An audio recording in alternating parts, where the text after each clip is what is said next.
attendance today, all right?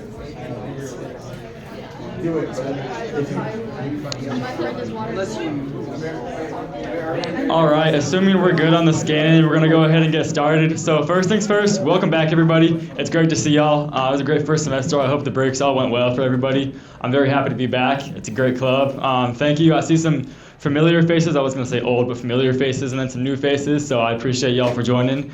Welcome to not only the fastest growing club on campus, but to the fastest growing and largest youth political movement in the United States of America. So we can get an applause on that.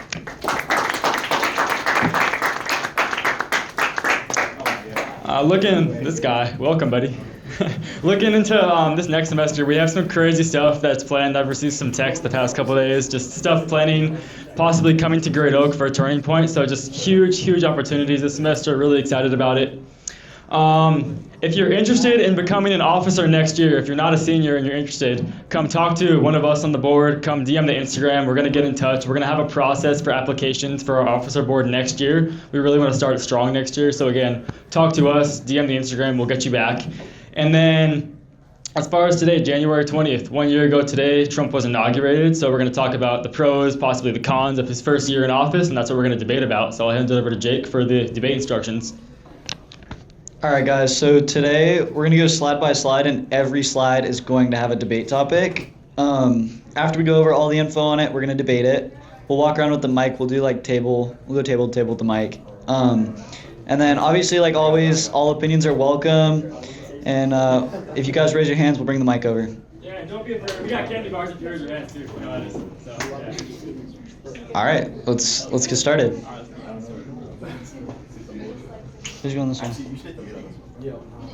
All right, I'll do it. Okay, so some big themes of 2025 were massive tariff hikes and global trade fights, border crackdowns and military-supported enforcement, day one executive actions. There's different ones. We might go over them. Foreign policy escalations between China, NATO, Venezuela, and Greenland, and then LGBTQ-related federal rollbacks and school battles, and media clashes and public polarization. So our first prompt is going to be, which of these themes shaped America the most in 2025, and why do you think it mattered? Go ahead and talk. Talk in your groups for 30 minutes. All right, guys, we're going to go ahead and get started. Who wants to go first? Anyone want to go first? No one. Right here, we got one in the back. On the back. There we go. I think that the massive tariff hikes and global trade fights shaped America most in 2025 because it affected our economy and our position with a lot of other countries. Awesome. Dude, preach. Hey, dude, catch.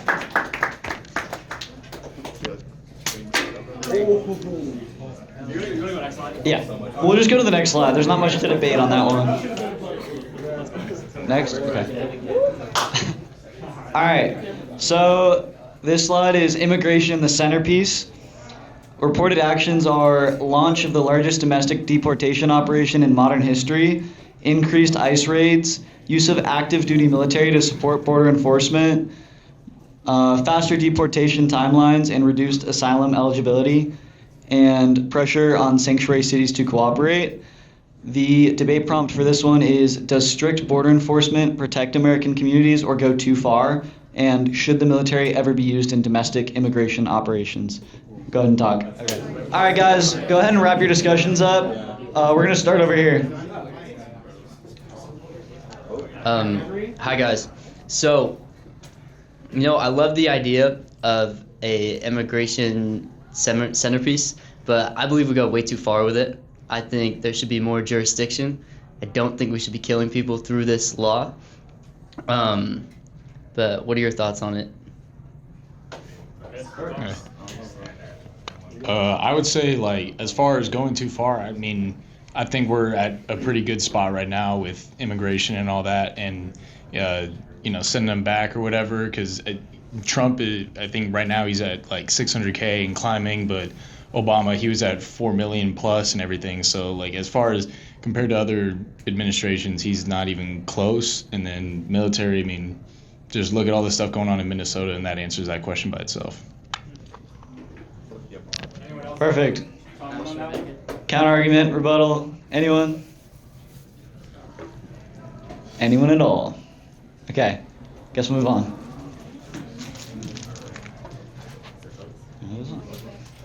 Anybody? Well, I have this one. Oh, No, that's. We're good there. Lucky, let's skip. Let's go there. the more fun ones. All right, we're going foreign policy. Take a look at this guy. Come on.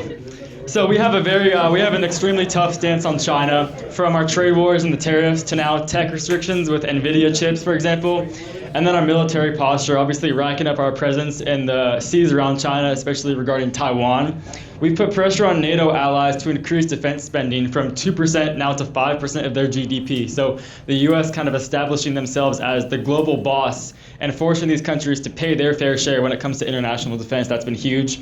Increased United States dominance of the Western Hemisphere. Mr. Venezuela, taking out their, at the time, president for purposes of narco-terrorism, and then definitely shifts in the Middle East alliances with the whole Gaza peace situation that we're aspiring towards, and then also the conflict in Iran right now with the U.S. kind of implementing themselves as a global power player.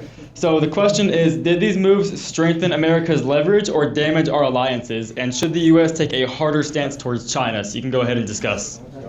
All right, guys, you guys ready to discuss? We're gonna start over here with Han. Wait, go with Henry first. Okay, Henry.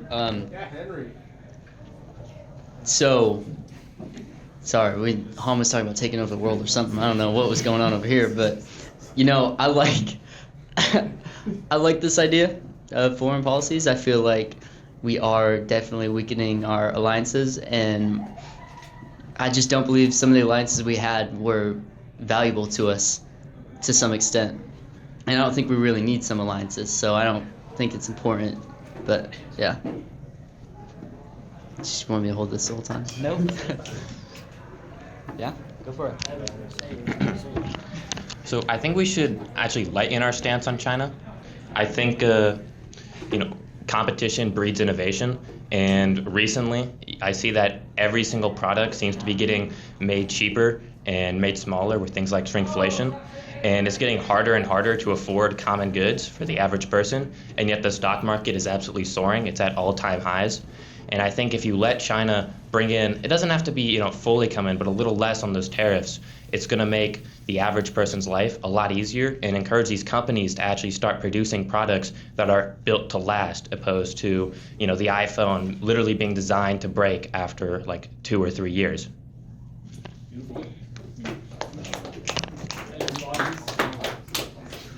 Anyone? All right. I disagree with the lighten up on China. I think we should double the tariffs, because not only will we have more money to send to Israel to strengthen our alliances, but we'd also have more money to put back into America and to strengthen our own economy. You say Israel? Oh yeah. Anyone want to? Okay, yeah. Go for it, yeah. So I don't really have a specific. All right. Okay. So I don't have a specific rebuttal, but I would like for you to expand on the idea of giving more funding to Israel. Do we think that's the best thing for us to do with our money is to? That's actually a good topic. Let's talk about To spend on war.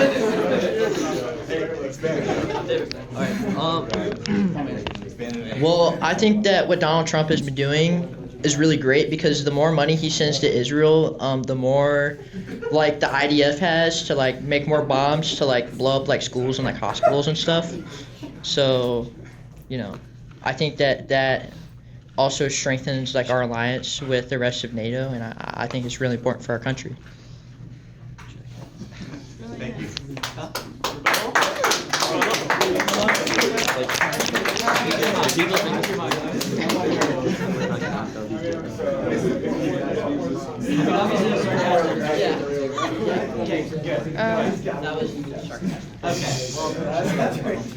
Yeah, I don't really.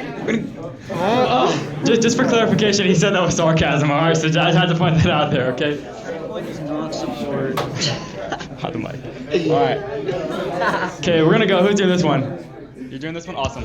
Hey guys, so we're going to talk about social policies and culture wars. So we have seen an increasing amount of federal pressure on states and school districts over transgender bathroom locker room policies. And also we have seen like health policies are recognizing biological sex rather than gender identity. And also there's been multiple transgender right cases reaching the Supreme Court. And there's 27 states that have laws that either ban or limit transgender surgeries and that kind of stuff.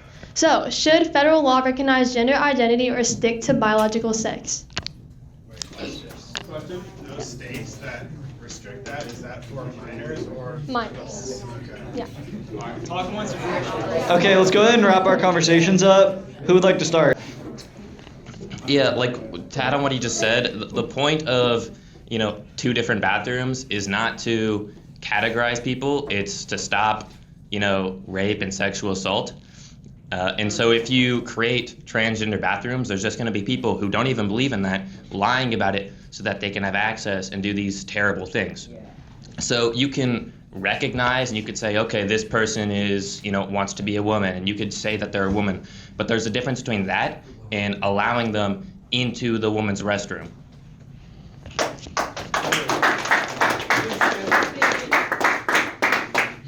Go ahead.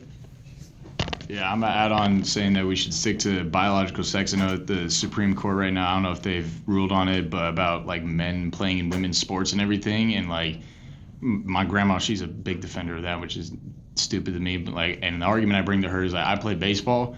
If I were to go and, you know, transition to identify as a girl and go play softball, like that would not be fair to them, and I would probably kill one of their pitchers or fielders or something like that. Like, I'm a biological male playing in a female sport. It doesn't work. Great. Another slide?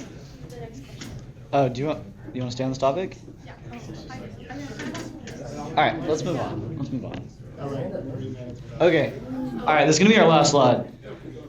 So, major controversies, legal challenges to executive orders, protests over immigration raids, media clashes over economic data, backlash over Panama Canal / Greenland comments.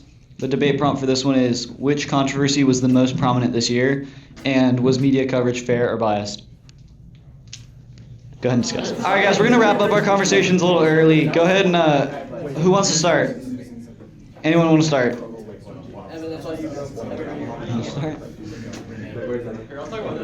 Yeah.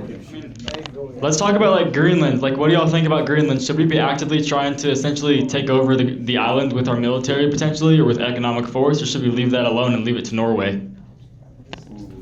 Does Norway lead its defense to itself? Everybody, give him the mic. Okay. Does Norway pay for its own defense, or do we send money over there to pay for its defense?